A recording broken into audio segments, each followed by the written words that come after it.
This video is sponsored by Ren. Well, hello everyone and welcome to my library. This is part 2 of my Heracles series. We're going into the 12 labours of Heracles in detail. If you missed my first video, you may actually need to check that out.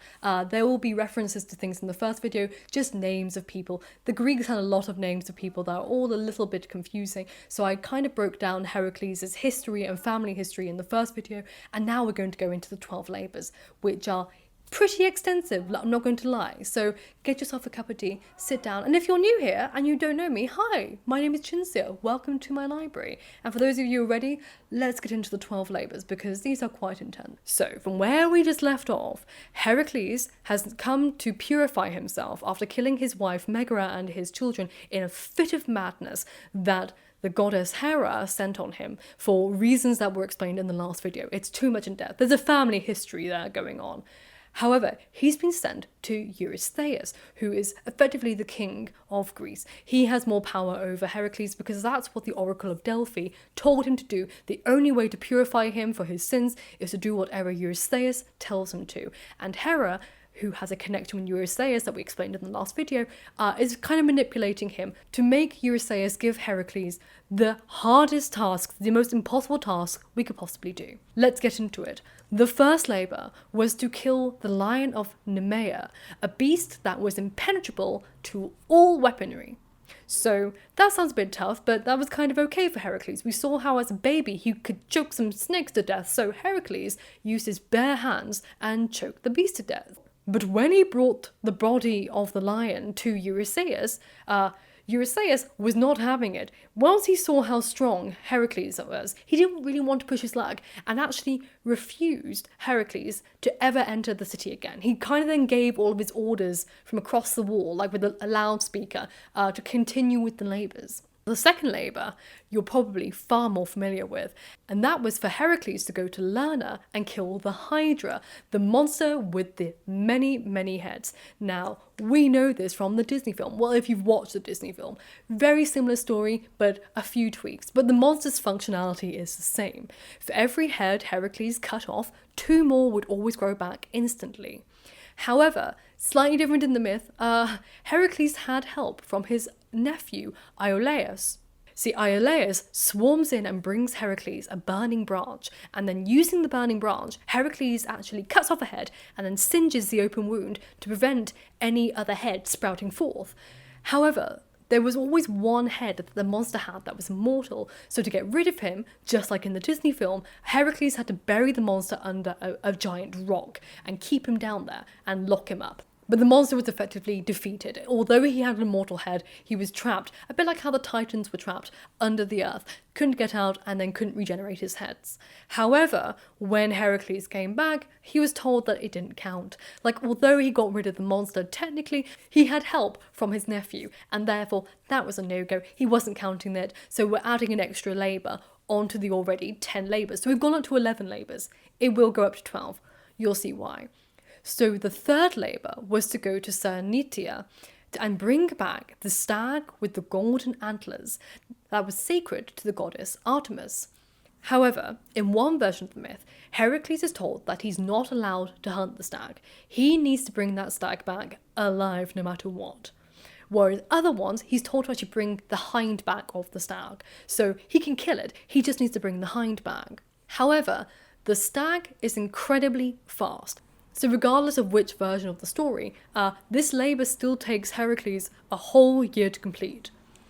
But he does bring back the stag eventually. However, again, depending on the version of the story, it's slightly different.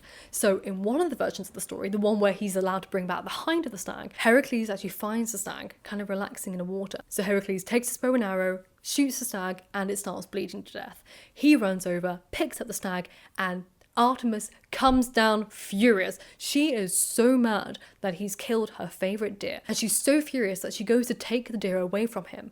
However, before Artemis can strike him down, Heracles has had enough with the goddesses, particularly because of how much hell Hera has put him through over the past few years, and it's only going to get worse. So Heracles can't tick off Artemis as much as he's ticked off Hera. So he just has a talk with her. He uses his words rather than violence. Congratulations, he's learned something from his account with the minions. So Heracles explains to Artemis what he's doing, and that the oracle ordained him to do what he is doing. And understanding the influence and power of the oracle, Artemis lets go of her anger and actually revives or heals the deer, depending on how dead it is, and allows Heracles to take the deer with him on the condition that it remains alive. So either way, regardless of the version of the myth that you read, the deer, the stag, remains alive before it goes back. So the fourth labour that he's sent on is to capture the great boar of Mount Erymanthus. So this boar was causing right havoc. Every day the boar would come crushing down from his lair to the mountain, attacking men and animals across the countryside, gorging on them with its tusks and destroying everything in its path. It was a monstrous large boar. But Heracles was pretty chill about it. Like with the lion in the first task, he could capture a boar, easy peasy lemon squeezy. It won't be as fast as that stag was that took him over a bloody year to complete. So he's a bit more relaxed, and on his way, he actually stops in to visit his friend, Pholus, who's actually a centaur living in a cave near Mount Erymanthus. They have a little chit-chat, they catch up with each other, and then Pholus welcomes Heracles into the cave and offers him food, but doesn't offer him any wine.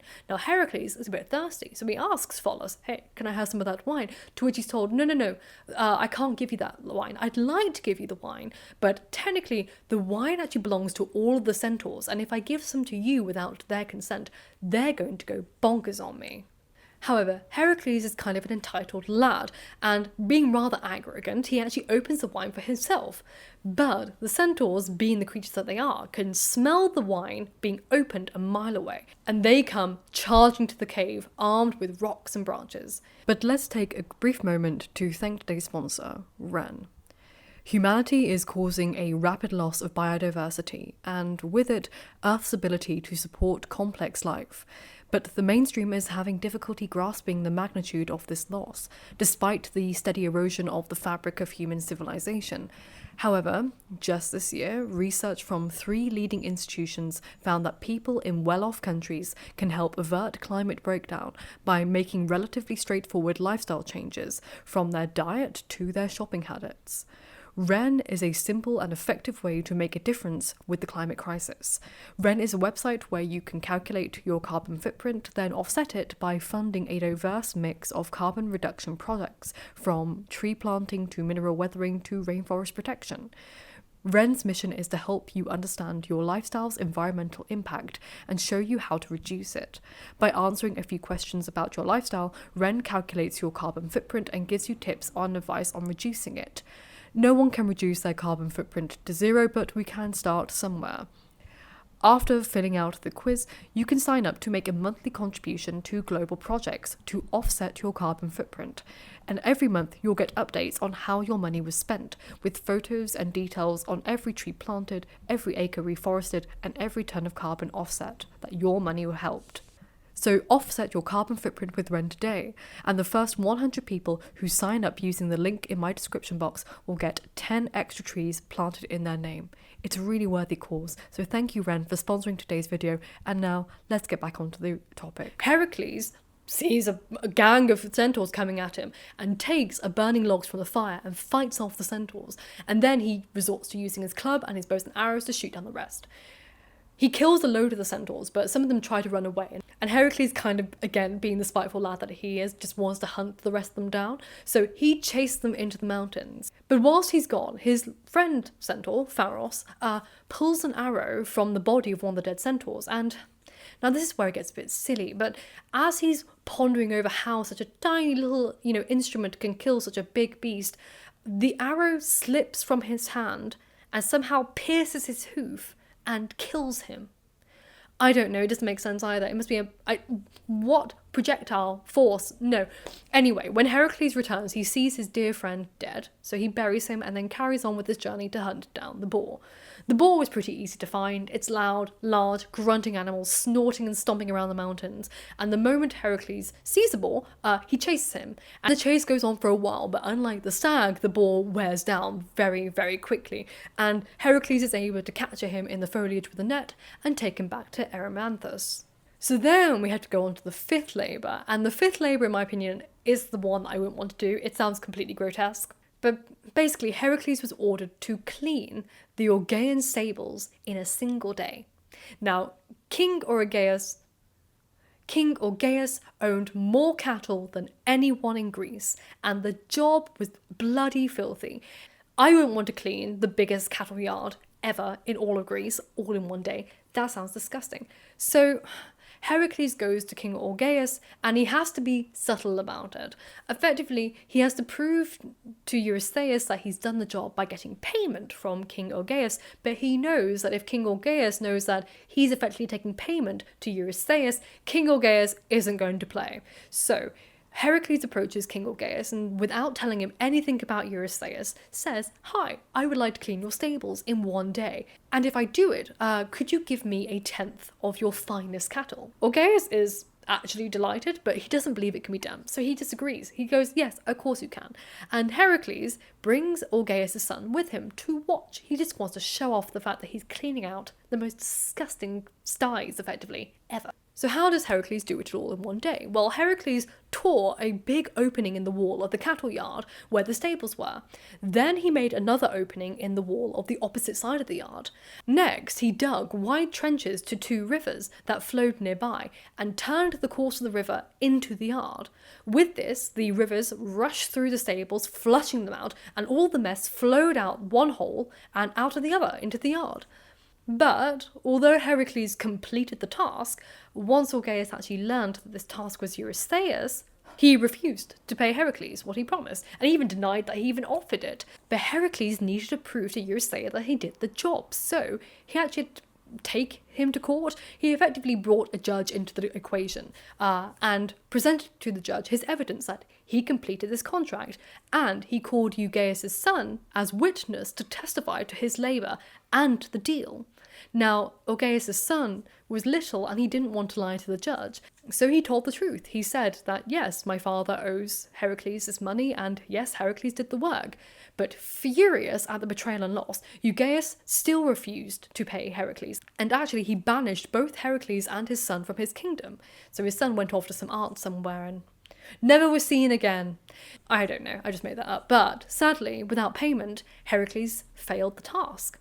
So again, that's 2 down that he's failed, which adds another to the list, so making up to 12. So for the 6th labour, Heracles was to drive away an enormous flock of birds that gathered at a lake near of a town of Stymphalos. Now, in some versions of the myth, these birds were man-eating creatures. But in most cases of the myth, they're kind of just a bit fierce. No one really wants to mess with them. So anyway, they're big birds. They either eat you or they attack you, but they're like the ultimate geese.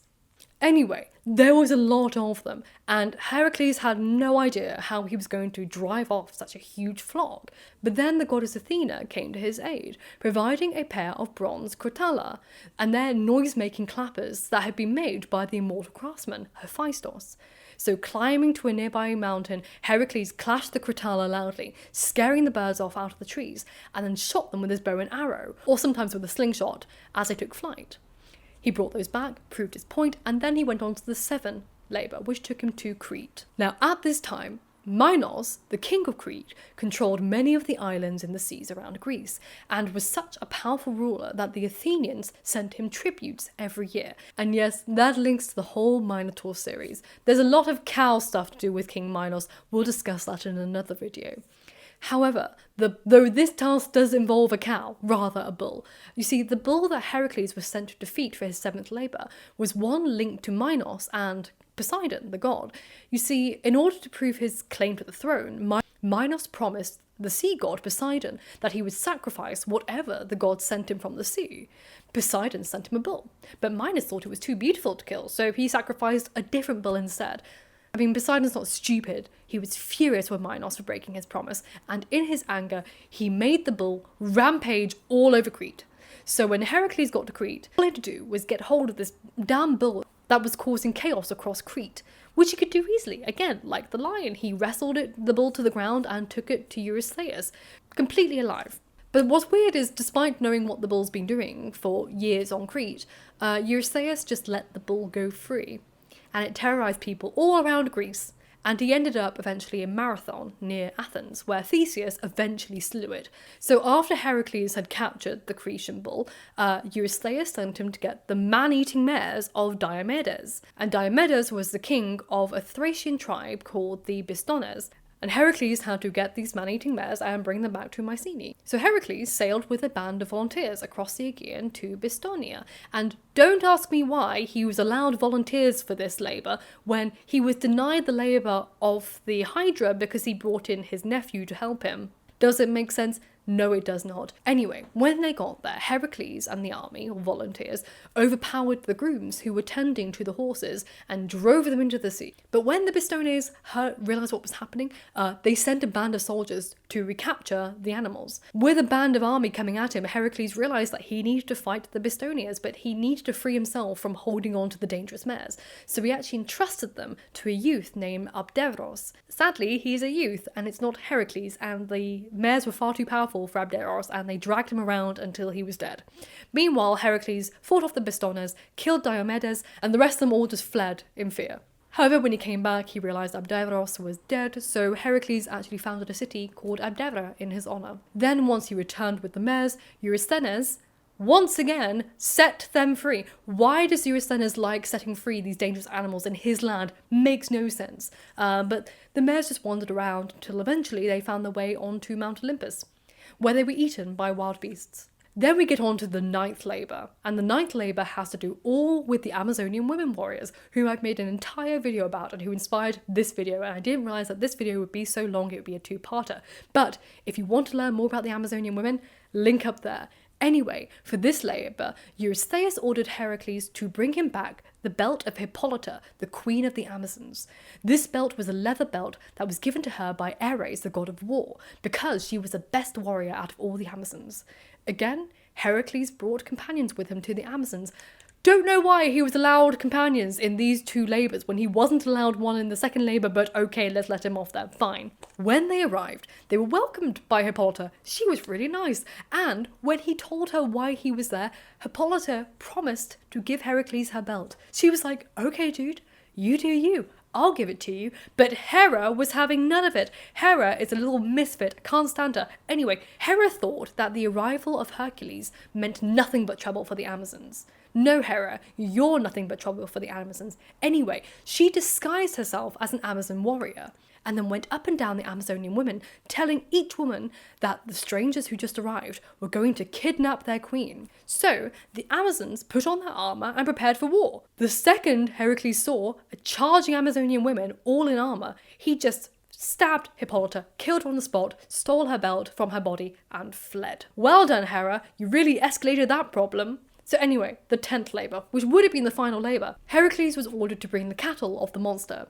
Geryon. There's a lot of cattle going on here, and Geryon's a strange monster. He's kind of like the Cyclops, but not. Sometimes he's described as a monster with either 3 bodies and 3 heads, or 3 heads and 1 body, or 3 bodies and 1 head.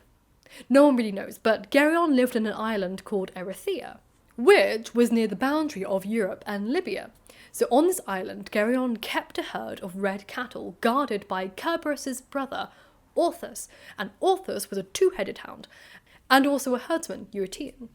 When Heracles arrived, he built 2 mountains, but how he built 2 mountains differs from story to story. Some say that he actually split a mountain in half, which makes more sense, whilst others say that he built them, but whatever it came, the mountains came to be, they became the gates or the pillars of Heracles.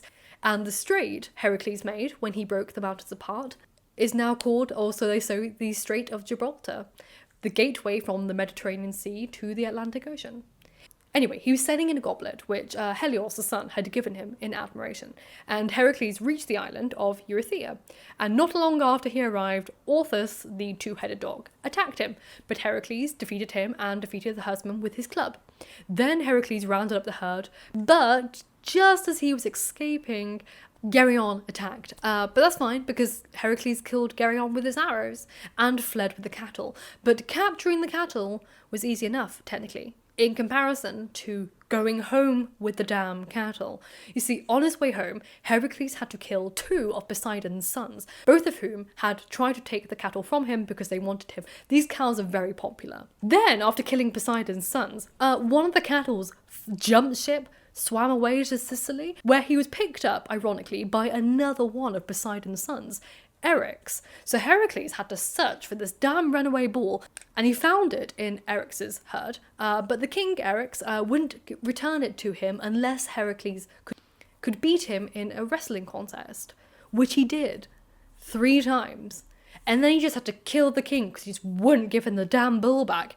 Then bloody Hera decides to have another go. She cannot let up. So he's got a little bull back, and then she sends a gadfly to attack the cattle, and then the entire herd scatter far and wide.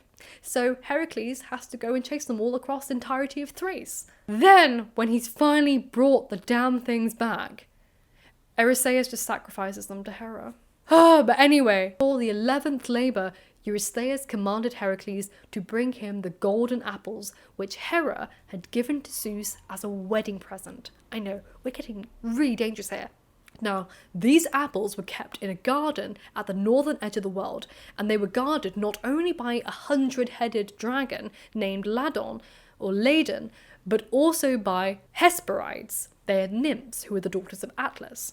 So, first of all, Heracles didn't know where the damn garden was, so Heracles journeyed through Libya, Egypt, Arabia, and Asia.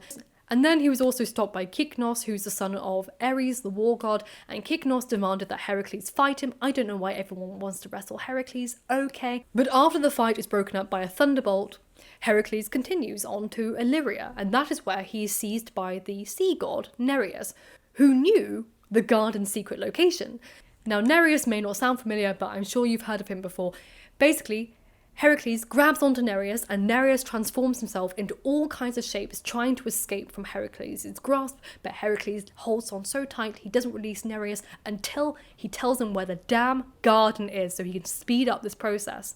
Anyway, then Heracles gets on his way and he bumps into more of Poseidon's sons. First he meets Antaeus, who also challenges Heracles to a fight. However, at least Antaeus was an interesting opponent, because whenever he touched the floor, he became stronger. So Heracles had to defeat him by lifting him up off the ground and crushing him to death.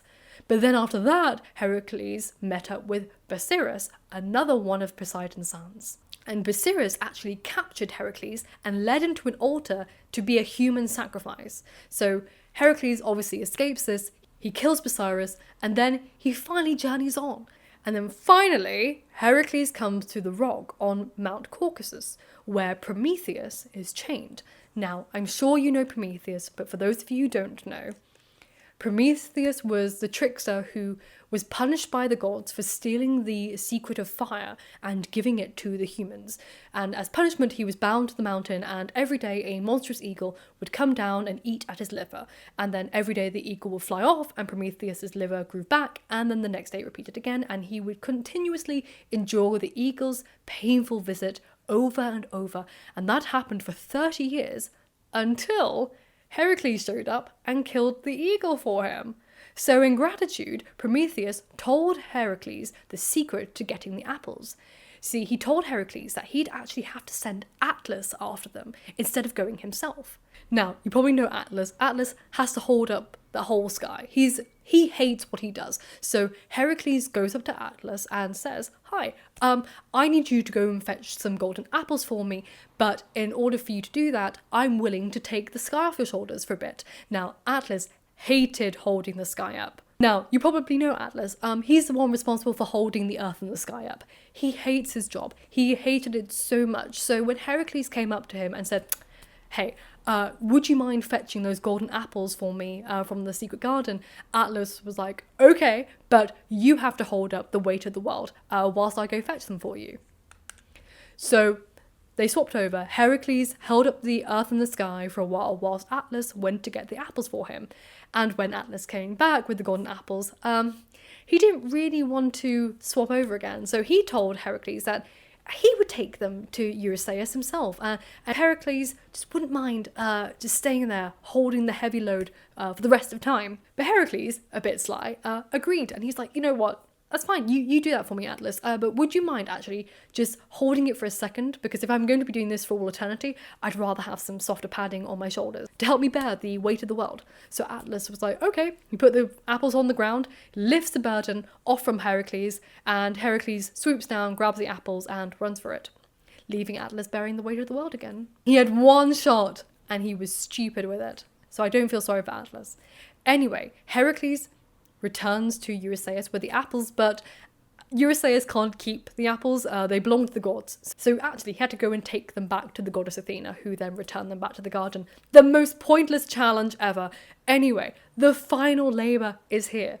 Eurystheus ordered Heracles to go to the underworld and kidnap the beast they call Cerberus, the vicious beast that guarded the entrance to the underworld.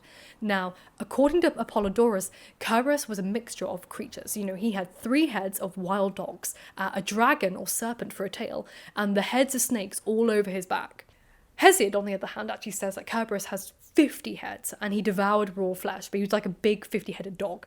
Now, some people get confused with...